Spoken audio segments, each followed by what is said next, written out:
Good morning. Good morning. We greet you in the precious name of our Lord and Savior Jesus, who is the Christ, who is the reason I'm here today. And I want to thank, by round of applause, Representative Potter for having the courage to take this down. Senator Henry for standing by his side, so direct, J.J. Johnson.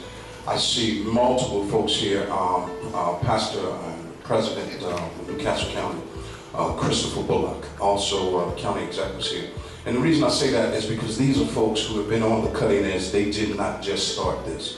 There was a guy who remained nameless, and this guy was a two-time felon, two-time headed toward the habitual, and he was a drug addict. He stole someone's coat because he was cold, and he didn't steal it for drugs. He was cold, but because of the offense, right, and the cost of the coat, this man is now serving life in prison. I said, hello? Life in prison behind a coat for a person who's cold and drug addicted? It just didn't make sense to me. When I go over to Howard R. Young prison, and I talk with Phil Morgan, and I talk with Ann, who does a wonderful job, and I walk through and I look at the folks that are there in what we call the detentionist population. 97% of the folks that are there because they either sold drugs or did drugs. 90-some% of them are coming back home. We don't get them treatment before they get there, when they get there, and we don't set it up so that they can get treatment at home and they won't return there. This has got to stop. Thank you for this act. Thank you for this act. Thank the governor for doing what we encouraged them to do. But it's not enough. When you talk about the IADAT program and you talk about how the 5 cabinet secretaries came together, listen to this.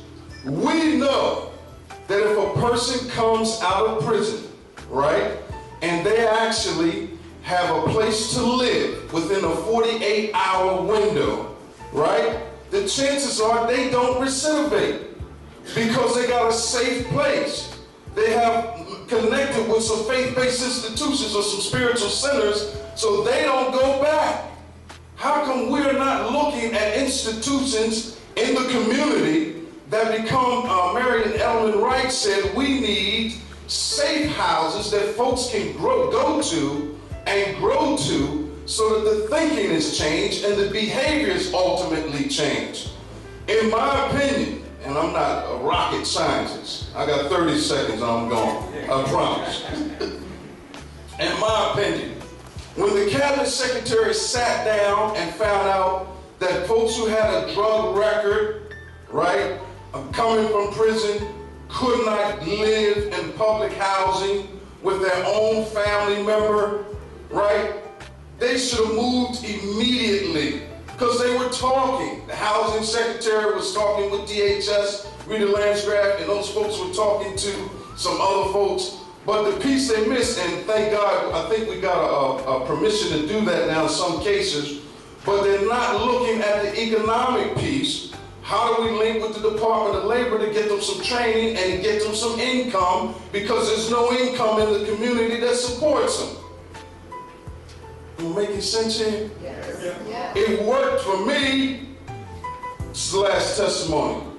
Pastor Bullock heard about me. The Lord delivered me 23 years ago.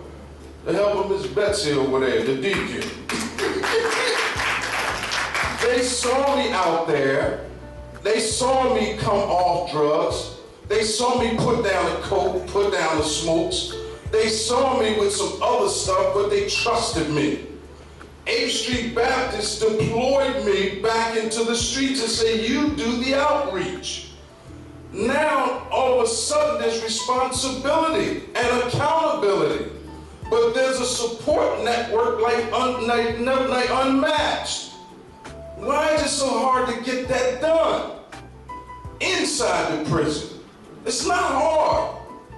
I love you all. If you need me.